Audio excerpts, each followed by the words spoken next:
Page number 386 তোমাদের এই test পেপারের, যেটা তোমাদের স্কুল থেকে দেওয়া হয়েছে। হ্যাঁ, পেজ নাম্বার 386, এটা হিন্দু স্কুলের পেজ তোমরা দেখতে পাচ্ছ।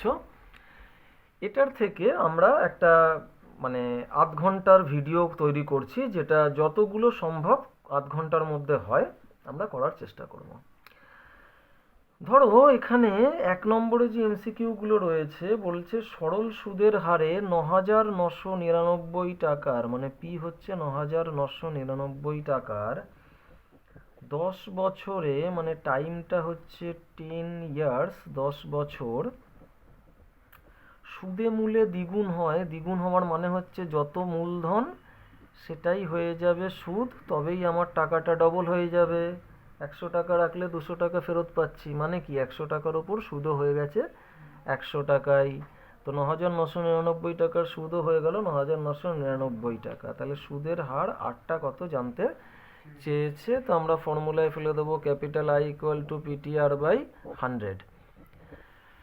এমসিকিউ তো তাই একটু শর্টে করছি। হ্যাঁ, ক্যাপিটাল আই হচ্ছে 9,999, পি এর মানও হচ্ছে 9,999, টি এর মান 10 বছর, আর এর মান তো জানি না, নিচে 100। দুদিকে 9,999 কেটে যাবে, এদিকে 1 আছে, 0 0 কেটে গেল। তাহলে এটা আর একে আর বজ্রগুণ করে দেবে 10। তাহলে এটা দেখা যাচ্ছে এ হলো সঠিক উত্তর।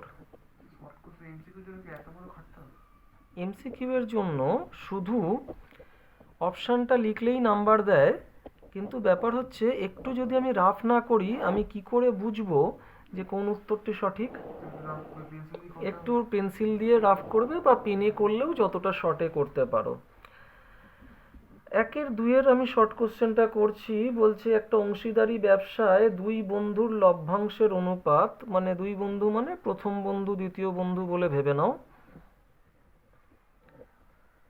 এমনিতে তো প্রথম দ্বিতীয় লিখে করে দিলেই হয়ে যাবে, যত শর্টে করতে পারো। আমি আবারও বলছি, প্রথম বন্ধু দ্বিতীয় বন্ধু এদের অনুপাত হচ্ছে 1:2, এই 1/2:1/3, তাই তো? এটা ইস্টু মানে বাই, ওপরে 1/2 লেখো, নিচে 1/3 লেখো। ওকে, নিচের ভগ্নাংশ উল্টে যায় বলে আমরা জানি, এটা 3/1, মানে এটা হয়ে গেল 3/2, মানে 3:2, তাই না? ওকে, বলেছে তাদের মূলধনের অনুপাত কত হবে। দেখো লভ্যাংশের অনুপাত যেটা আছে সেটাই তার মূলধনের অনুপাত হতে হবে। হ্যাঁ, তাহলে বি হলো সঠিক উত্তর। দেখো লভ্যাংশের অনুপাত আর মূলধনের অনুপাত সমান হতেই হবে, তার কারণ হচ্ছে মূলধনের অনুপাতেই তো লাভটা ভাগ হয় না, তো লাভের অনুপাত আর মূলধনের অনুপাতটা একই হবে। দেখো 1/3 অঙ্কটা খুব সোজা দ্বিঘাত সমীকরণের ওপর দিয়েছে। ax² plus bx plus c is equal to 0। সমীকরণের বীজদ্বয় পরস্পরের অনন্যক, মানে একটা বীজ আমি ধরে নিচ্ছি আলফা, আর একটা হচ্ছে 1/α। অনন্যক মানে কি উল্টে যাওয়া। এরা হলো বীজদ্বয়, বোঝা যাচ্ছে? তাহলে বীজ দুটোকে যদি গুণ করি, বীজদ্বয়ের গুণফলের ফর্মুলা হচ্ছে c/a, জানো তো? ধ্রুবক পদ বাই x² এর সহগ। ফলে কেটে দিলে পরে কি দাঁড়াচ্ছে 1, মানে c ইজ ইকুয়াল টু বজ্রগুণ করে নাও a কে a। তাহলে এই শর্তটা হলে পরে বীজদ্বয় পরস্পর অনন্যক হবে। এটা তাহলে কোন উত্তরটি সঠিক? ডি হলো সঠিক উত্তর, a ইকুয়াল টু c বা c ইকুয়াল টু a, যাই বলো। খুব শর্টেই করবে, কারণ এমসিকিউ তো খুব বড় করতে হয় না। আর ইনকেস যদি বড় হচ্ছেও পেন্সিলে করবে, যতটুকু অপ্রয়োজনীয় অংশ মুছে দেবে, ঠিক আছে? আচ্ছা, একটা একটু স্কিপ করে আমি 1/6 চলে যাচ্ছি। বলেছে একটা লম্ববৃত্তাকার শঙ্কুর ব্যাস হচ্ছে 2d, তাহলে ব্যাসার্ধ কত? ব্যাসার্ধ হচ্ছে ব্যাসের অর্ধেক, মানে 2d/2, মানে শুধু d। উচ্চতা, উচ্চতা বলে দিয়েছে তোমার h/2, আর তির্যক উচ্চতা বলে দিয়েছে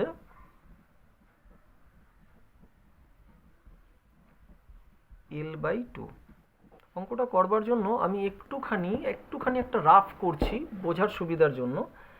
এটাকে শঙ্কু বলে, ঠিক আছে, টোপর বা তাবু, এটা হচ্ছে শঙ্কুর উদাহরণ। এটা হচ্ছে তার, হ্যাঁ, ফানেল। এটা হচ্ছে ব্যাসার্ধ, এটা উচ্চতা, এটা হচ্ছে তির্যক উচ্চতা। দেখো এই জায়গাটা সমকোণী ত্রিভুজ না, তাহলে এই অতিভুজ স্কোয়ার হয়ে যাবে লম্ব স্কোয়ার প্লাস ভূমি স্কোয়ার। তো এখানে অতিভুজ বলতে তো তির্যক উচ্চতা, তার মানে L/2 এর হোল স্কোয়ার হয়ে যাবে উচ্চতার স্কোয়ার প্লাস ব্যাসার্ধের স্কোয়ার। উচ্চতা হচ্ছে h/2 তার হোল স্কোয়ার, ব্যাসার্ধ হচ্ছে d তার হোল স্কোয়ার। তাহলে এটা গেল L²/4, এটা গেল h²/4 প্লাস d স্কোয়ার। ঠিক আছে, ওকে। এবার যদি 4 লসাগু করে নিই, এটাকে ধরো এদিকে নিয়ে নিলাম, তাহলে এটা কি হয়ে গেল, এই L² মাইনাস h² হয়ে যাবে ইকুয়াল টু d স্কোয়ার হয়ে যাবে। হ্যাঁ, এইটাই অ্যাকচুয়ালি ছিল বি অপশানে। তাহলে বি হলো সঠিক উত্তর, বি হলো সঠিক উত্তর। এবার যদি তুমি লক্ষ্য করো, আমি 6 মিনিটের মতন সময় নিয়েছি 4টে অঙ্ক করার জন্য, মানে 1.5 মিনিট। ঠিক আছে, চেষ্টা করবে একটু চটপট করবার। ঠিক আছে, আমি 1 নম্বরের কয়েকটা অঙ্ক করলাম আর কি। আমি এবার 2 নম্বরের অঙ্কে যাচ্ছি। হ্যাঁ, ধরো এই 4-এর অঙ্কগুলোতে 2 থাকে, তোমরা জানো। ধরো 4-এর এই 4-এর অঙ্কটা করছি। এ এর 10%, বি এর 20%। আমি চেষ্টা করছি এমন অঙ্কগুলো নেওয়ার যেগুলো অন্যান্য পেজেও তুমি পাবে। ঠিক আছে, এ এর 20% মানে 10% মানে হচ্ছে 10/100, তাই না? বি এর 20% মানে হচ্ছে 20/100, এটা হচ্ছে সি হচ্ছে 30/100, তাই তো? দেখো নিচের সবার 100টা আমি কেটে নিলাম, প্রত্যেকের 0টাকে কেটে নিলাম। তাহলে কি হয়ে গেল, A is equal to 2b is equal to 3c। Okay, equal to আমি কে বলে ধরে নিলাম, তাই তো? আর কি ধরে, কে নট ইকুয়াল টু 0 বলে লিখতে হয়, যে কে হলো অশূন্য ধ্রুবক। হ্যাঁ হ্যাঁ হ্যাঁ, এটা ম্যান্ডেটারি লেখাটা। তাহলে এটা হচ্ছে কে, 2bটা হচ্ছে কে, মানে শুধু b হয়ে যাচ্ছে k/2, 3cটা হচ্ছে কে, তাহলে c হয়ে যাচ্ছে k/3। জানতে চেয়েছে a/b/c, এ হচ্ছে কে, বি হচ্ছে k/2, সি হচ্ছে k/3। আমরা জানি এরকম ভগ্নাংশ থাকলে না হরগুলোর লসাগু দিয়ে গুণ করে। এখানে হর 1 আছে, 2 আছে, 3 আছে, তো 1, 2, 3 এর লসাগু হচ্ছে 6, তাই না? প্রত্যেকটাকে এই হরগুলোর লসাগু দিয়ে আমি গুণ করে দিলাম, তাই তো? দেখো এটাকে কাটো, 2 হবে, এটাকে 2 দিয়ে কাটো 3 হবে, আর প্রত্যেকের কেটা কেটে যাচ্ছে, তাহলে এটা হয়ে গেল 6:3:2। ওকে, ভালো অঙ্ক ছিল। ঠিক আছে, আরেকটা ভালো অঙ্ক, এটা যদিও বা অ্যাকচুয়ালি এইটাও বইয়েরই অঙ্ক আর কি। ঠিক আছে, আর 4-এর 5-এরটা সেটাও বইয়েরই অঙ্ক। এর দ্বারা প্রমাণ হয় বইয়ের অঙ্কগুলো করলে পরে খুব ভালোভাবে তুমি পরীক্ষায় কমন পেয়ে যাবে। এটা একটা সমীকরণ ইকুয়াল টু 0, যার বীজদ্বয় হচ্ছে আলফা আর বিটা। তো আমরা বীজদ্বয়ের সমষ্টির ফর্মুলা জানি -b/a।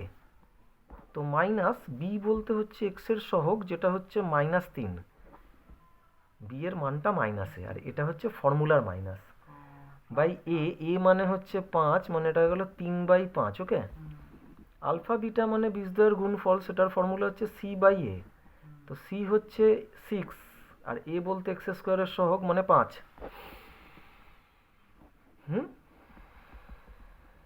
এবার এই মানটা বের করতে বলেছে 1/α প্লাস 1/β। আলফা বিটা লসাগু হয়ে যাচ্ছে, আলফা মিলে যাচ্ছে বিটা এক্ষে বিটা, বিটা মিলে যাচ্ছে আলফা এক্ষে আলফা।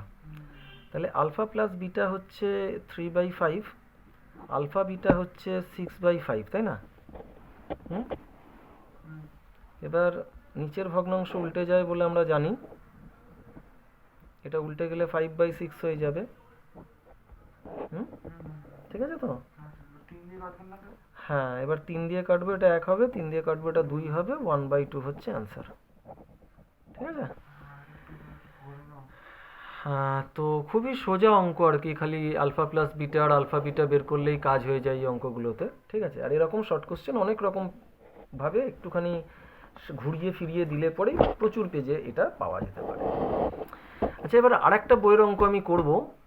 সেটা হচ্ছে আম, তোমরা জানো যে শঙ্কু অধ্যায়ের এই অঙ্কটা তোমাদের মডেল অ্যাক্টিভিটি টাস্কেও যেগুলো দিয়েছিল বোর্ড বা স্কুল থেকে, সেগুলোতে ছিল।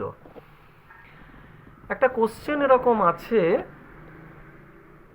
তাতে বলছে যে একটি লম্ববৃত্তাকার শঙ্কুর আয়তন ও পার্শ্বতলের ক্ষেত্রফল পরস্পর সমান। শঙ্কুটির উচ্চতা বলে দিয়েছে এবং ব্যাসার্ধ বলে দিয়েছে এইচ এবং আর। শঙ্কুর উচ্চতা বলা আছে এইচ। এই অঙ্কটা এখানে দুইতে দিয়েছে, কোনো কোনো পেজে এই অঙ্কটা তিনেও পেয়ে যেতে পারো, 3 বা 4ও দিতে পারে। শঙ্কুর যেটা ব্যাসার্ধ সেটা আর বলা আছে। আমি ধরে নিলাম শঙ্কুর যেটা তির্যক উচ্চতা সেটা হচ্ছে এল। শঙ্কু থেকে একটা অঙ্ক দেবেই, এটা পুরো কনফার্ম। ঠিক আছে, গোলক থেকেও একটি অঙ্ক দেবে, এটাও কনফার্ম। শর্তানুসারে এই অঙ্কটার শর্তে প্রথমেই বলে দিয়েছে যে শঙ্কুর আয়তন মানে 1/3 পাই আর স্কোয়ার এইচ, সেটা কার সাথে সমান? পার্শ্বতলের ক্ষেত্রফল পাই আর এল। পাই আর এল এর সাথে সমান, তাই তো? স্বাভাবিকভাবে এই পাইটা কেটে যাচ্ছে, এই আর কাটলেই স্কোয়ার কেটে যাচ্ছে, তাই না? তার মানে রয়েছে 1/3 আর এইচ ইজ ইকুয়াল টু এল। এইবার আর এইচ নিচে 3 ধরো। এল মানে হচ্ছে √h² প্লাস আর স্কোয়ার। এটা ফর্মুলা, অতিভুজ স্কোয়ার ইজ ইকুয়াল টু লম্ব স্কোয়ার প্লাস ভূমি স্কোয়ার হয়। তো এলটা অতিভুজ, তো শুধু অতিভুজ মানে দৈর্ঘ্য স্কোয়ার প্লাস প্রস্থ স্কোয়ার, এই সরি উচ্চতার স্কোয়ার প্লাস ভূমির স্কোয়ার। মানে আমি বলতে চাইছি এরকম যদি হয় জিনিসটা, এইটা হচ্ছে আর, এটা হচ্ছে এইচ, এটা হচ্ছে এল, তাহলে এল স্কোয়ার কত হবে? এইচ স্কোয়ার প্লাস আর স্কোয়ার। এবার আমি উভয় দিকে বর্গ করছি। হ্যাঁ, উভয় দিকে আর স্কোয়ার এইচ স্কোয়ার, আর 3-এর স্কোয়ার করলে 9, আর রুটের স্কোয়ার করলে রুটটা উঠে যায়, তাই না? এটা লিখে দিলাম, উভয় দিকে বর্গ করে পাই, বুঝতে সুবিধা হবে যে বর্গ করলাম বলে রুটটা উঠে গেল।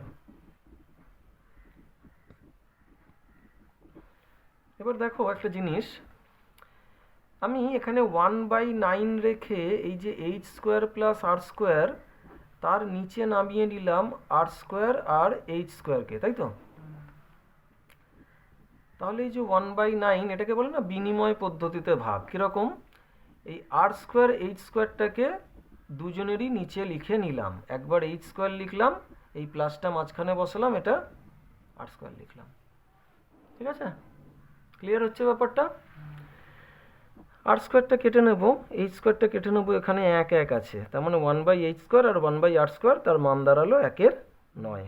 এটাই জানতে চেয়েছিল যে 1/h² প্লাস 1/r স্কোয়ার এর মানটা কত, সেটা হচ্ছে 1/9। এই অঙ্কটা 2তে দিলেও একটু সাইজে বড়, ফলে এটা 3-এও আসতে পারে, 4-এও আসতে পারে। আচ্ছা, চোঙের এই অঙ্কটা দেখবে, চোঙের একটাই অঙ্ক আছে গোটা বইতে, যেটা শর্ট কোশ্চেনেও আছে, এমনি অঙ্কেও আছে, মানে এমনি বড় অঙ্কের মধ্যেও আছে। সেই অঙ্কটাই এখানে তুলে দিয়েছে বইয়ের, একদম বই থেকে একদম ডিট্টো সেম টু সেম অঙ্ক, বইয়ের অঙ্কই এসছে। চোঙের উচ্চতা বলেছে এইচ।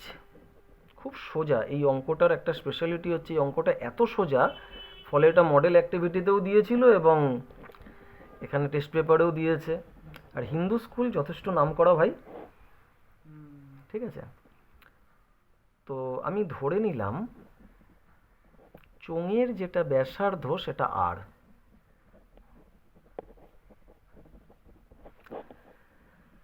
শর্তানুসারে বক্রতলের ক্ষেত্রফলের ফর্মুলা হচ্ছে 2πr/h, সেটা হচ্ছে 264। তাহলে 2 দিয়ে কেটে এখানে ছোট করে নিলাম, 132 হয়ে গেল। মানে বক্রতলের ক্ষেত্রফলের ফর্মুলার সাথে মানটা সমান করে দিয়েছি। পাই মানে 22/7, আর এর মান জানি না, এইচ এর মান 14। হ্যাঁ, তো আমি আর এর মান বের করছি, কিভাবে করব। 132 7টা উপরে গুণ হয়ে যাবে, 22 নিচে নেমে গেল, 14ও নিচে নেমে গেল, 7 দু গুণে 14, 2 দিয়ে কাটলে এটা হয়ে যাবে 66, 22 দিয়ে কাটলে এটা হয়ে গেল 3। তাহলে আর এর মান হয়ে যাচ্ছে 3। ঠিক আছে, আর এর মান 3 হয়ে যাচ্ছে, ব্যাসার্ধ 3 পেয়ে গেলাম। জানতে চেয়েছে যে চোঙের আয়তন কি হবে।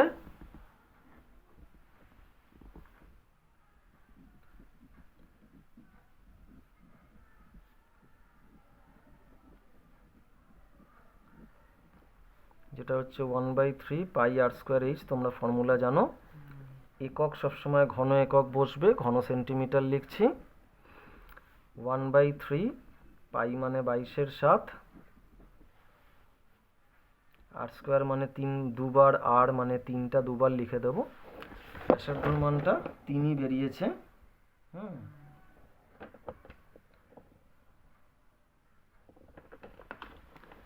দুবার লিখে নিলাম। এইচ এর মানটা 14, এখানে 3 কেটে নাও, এটাও কেটে নাও, 2 হবে। ঠিক আছে, তাহলে সবই কেটে গেছে। 3 দুগুণে 6, 6 দিয়ে 22কে গুণ করলে পরে 6 দুগুণে 12, 2 হাতে রইল 1, 6 দুগুণে 12 আর 1 13, 132 ঘন সেন্টিমিটার হচ্ছে চোঙের আয়তন। ঠিক আছে, ওকে। এইবার আমি একটা অঙ্ক করছি, করণীর অঙ্ক। অ্যাকচুয়ালি করণীর অঙ্ক এরকম বইতে তো থাকে, তোমরা জানো। 7-এর দাগের 1-এর অঙ্কটা, x এর মান হচ্ছে 3 + √3, xy বলে দিয়েছে 6। তো স্বাভাবিকভাবে আমি এখানে যদি x এর জায়গায় x এর মানটা বসিয়ে দিই, ব্র্যাকেট করে বসাবো,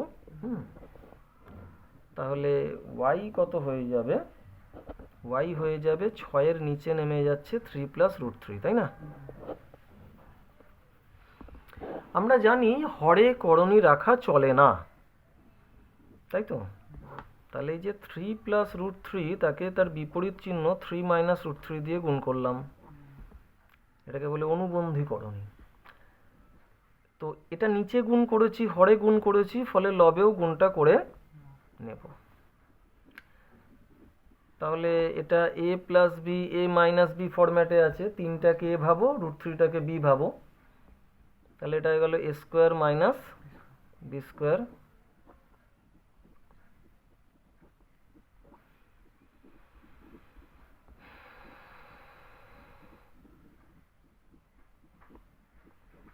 তিনের স্কোয়ার করলে 9, √3 স্কোয়ার করলে 3,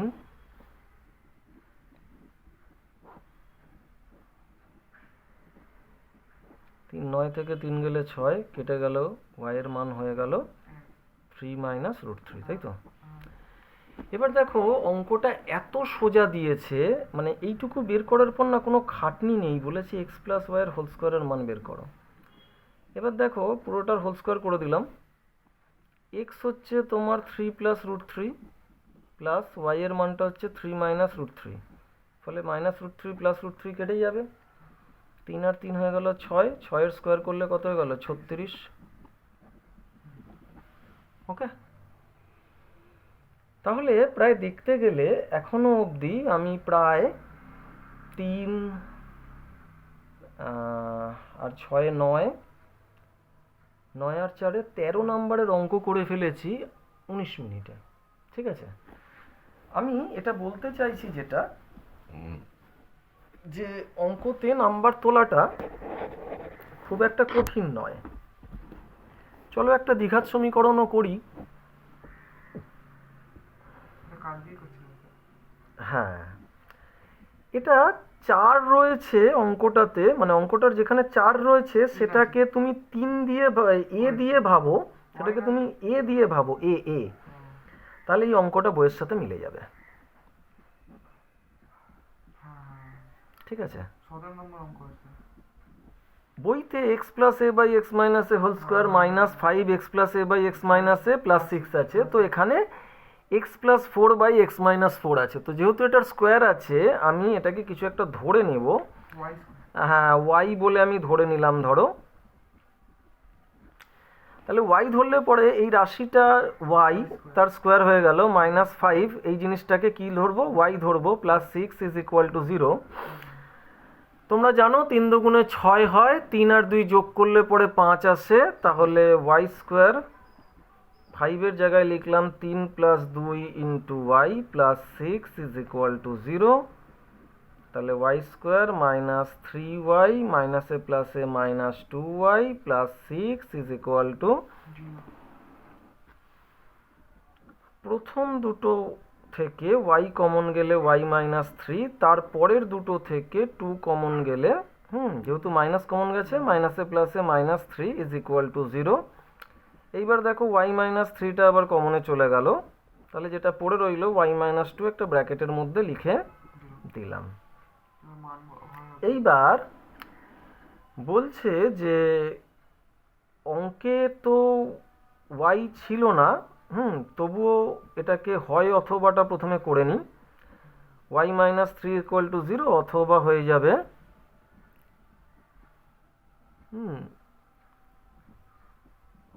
y -2টা 0 হয়ে যাবে। তার মানে এখানে y হয়ে গেল 2, এখানে y হয়ে গেল 3। এবার অঙ্কে যেহেতু y ছিল না, আমি লিখবো y এর মান বসিয়ে পাই। দুবার করতে হবে। এটা দু ভাগে করে দেবো এরকম ভাবে দাগ কেটে। এখানে y এর জায়গায় বসাবো x + 4/x - 4 ইকুয়াল টু 3। এখানে x + 4/x - 4 y এর জায়গায় বসালাম ইকুয়াল টু 2। এর নিচে কিছু নেই মানে 1 আছে ধরে নাও, বজ্রগুণ করো, এটা 2x - 4 দুগুণে 8, এটা x + 4, তাহলে 2x আছে, এই এক্সটা বাঁদিকে চলে এলে -x, এখানে 4 আছে, 8টা এদিকে চলে এলে +8, 2x থেকে x গেলে x, 8 আর 4 হয়ে গেল 12, এটা নিচে কিছু নেই মানে 1, বজ্রগুণ করো, এটা 3x - 3 4 12, এটা হচ্ছে x থেকে x + 4। হ্যাঁ, এক্সটা বাঁহাতে এলে -x, এখানে 4 আছে, -12 ডান দিকে গেল +12, 3x থেকে x গেলে 2x, 4 আর 12 হয়ে গেল 16, তাই তো? তাহলে x হয়ে গেল 16, নিচে নেমে যাবে 2, কেটে নাও 8, তাহলে x ইকুয়াল টু হয়ে যাচ্ছে 8। তাহলে x এর দুটো মান, একটা হচ্ছে 8 আর একটা হচ্ছে 12, এটা হচ্ছে অ্যান্সার। এগুলোতে 3 থাকে, ঠিক আছে, করণীতেও 3, দ্বিঘাত সমীকরণেও 3, তাহলে আমার প্রায় 16 নম্বরের অ্যান্সার হয়ে গেল 22 মিনিটের মধ্যে। ঠিক আছে, এইবার আমি একটা অঙ্ক করব, যেটা তোমার আছে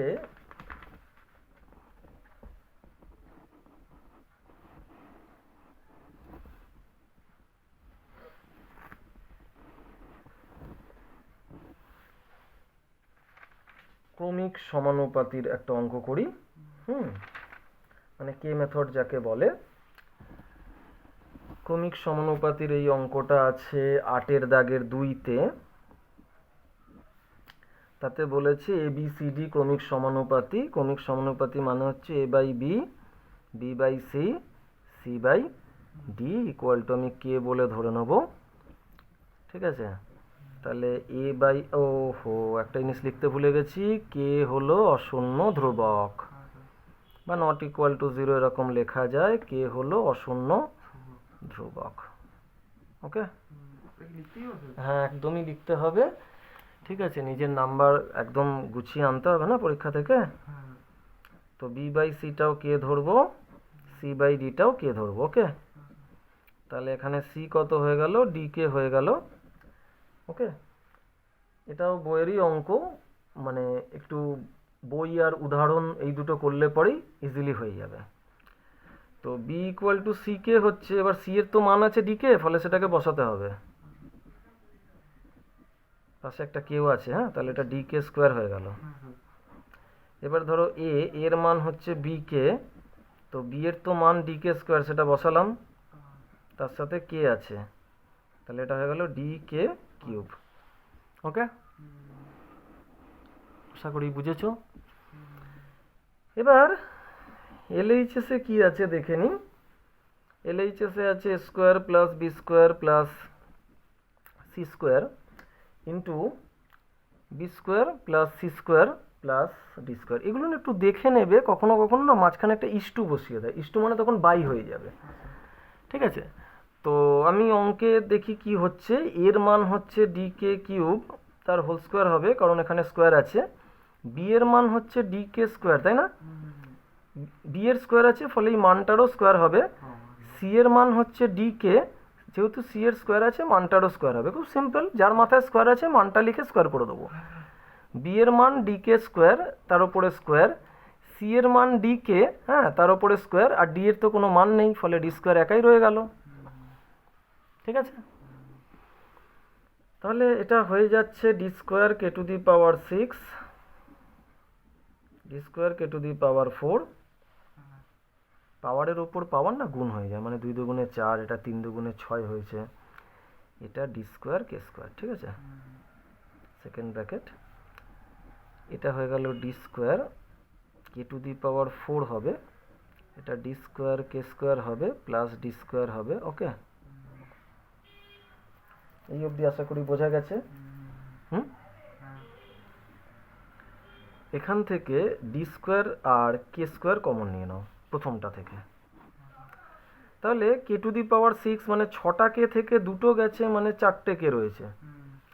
এখানে 4টের থেকে 2টো গেছে তো 2টো রয়েছে। আর ডি স্কোয়ার কে স্কোয়ার পুরোই কমনে চলে গেছে, একটা রয়েছে। এইটা থেকে মানে সেকেন্ড যেটা রয়েছে ডি স্কোয়ারটা কমনে যাবে, K to the power 4 K square plus 1। Okay, D square গুণ করলে ডি টু দি পাওয়ার 4, এটা কে স্কোয়ার। আর K to the power 4 plus K square plus 1, এটা দেখো দুবার আছে, তো গুণ করলে হোল স্কোয়ার হয়ে যাবে না? যেরকম এ প্লাস বি গুণ করলে এ প্লাস বি হোল স্কোয়ার হয়, ওরকম এই দুটো সেম জিনিস গুণ করলে হোল স্কোয়ার হবে। এটা এলএইচএস এর গল্পটা আমরা কমপ্লিট করলাম। এবার আরএইচএস এ চলে যাচ্ছি। আরএইচএস এ আমরা পাচ্ছি A B, B C R C এ তার হোল স্কোয়ার। তো এ বলতে ডি কে কিউব, বি বলতে ডি কে স্কোয়ার, আবার বি বলতে ডি কে স্কোয়ার, সি বলতে ডি কে, সি বলতে ডি কে, আর এ বলতে হচ্ছে ডি কে কিউব। ঠিক আছে, পুরোটার উপরে হোল স্কোয়ার বসবে কারণ এখানে হোল স্কোয়ার ছিল। ওকে, একটা জিনিস এখানে লক্ষ্য করার চেষ্টা করো, ডি দেখো দুটো করে আছে, তাহলে ডি স্কোয়ার কমন চলে গেল। এখানে কে কিউব আর K to the power K square, আচ্ছা প্রত্যেকটা লিখেই নি, চলো। ডি স্কোয়ার ডি গুণ করলে ডি স্কোয়ার, এটা কে টু দি পাওয়ার 5, এটা ডি স্কোয়ার কে কিউব, এটাও ডি স্কোয়ার, আর এটা কে টু দি পাওয়ার 4, মানে গুণের সময় পাওয়ারগুলো যোগ হয়ে যাবে। উপরে হোল স্কোয়ারটা রেখেছি মাথার উপরে। হ্যাঁ, ডি স্কোয়ার কমন নিয়ে নাও আর কে কমন নিয়ে নাও, তো এখান থেকে কে টু দি পাওয়ার 4 বাঁচছে, এখানে কে কিউব কে, একটু ভুল হলো মনে হচ্ছে।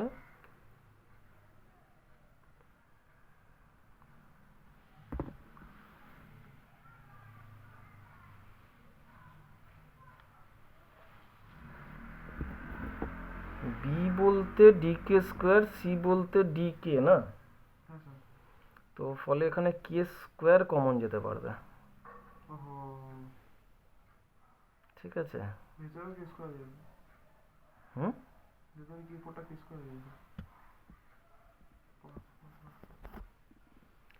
আমার এখানে একটু ছোট্ট ভুল হয়েছে, এটা সি এ নয়, এটা সি ডি রয়েছে। ওকে, সি ডি রয়েছে, তো ফলে এখানে কে কিউবটা হবে না। ঠিক আছে, মানে সি এর জায়গায় ডি কে বসলো, ডি এর জায়গায় শুধু ডি বসবে। ওকে, ফলে এটা ডি স্কোয়ার শুধু কে হবে। ওকে, তাহলে আমি এই লাইনটা কেটে নিলে পরে অঙ্কটা ঠিক হয়ে যাবে। আমি যদি ডি স্কোয়ার কে কমন নিই, ওকে, এখান থেকে কে টু দি পাওয়ার 5 থেকে একটা কে গেছে, ডি স্কোয়ার তো কমনে চলেই গেছে, কে টু দি পাওয়ার 4 রয়েছে, ডি স্কোয়ার কমনে গেছে, কে কিউব থেকে কে গেছে, মানে কে স্কোয়ার পড়ে আছে, আর এই ডি স্কোয়ারকে পুরোটাই চলে গেছে, 1 পড়ে আছে। সরি, আমার এই মানে ডিটা না আমি দেখতে পাইনি, আমি এ বসিয়ে ফেলেছিলাম বলে মানটা গন্ডগোল। গন্ডগোল হয়ে গেছিলো। তো এটা d⁴ হবে, হোল স্কোয়ারের সময় পাওয়ারটা ডিস্ট্রিবিউট হবে। আচ্ছা।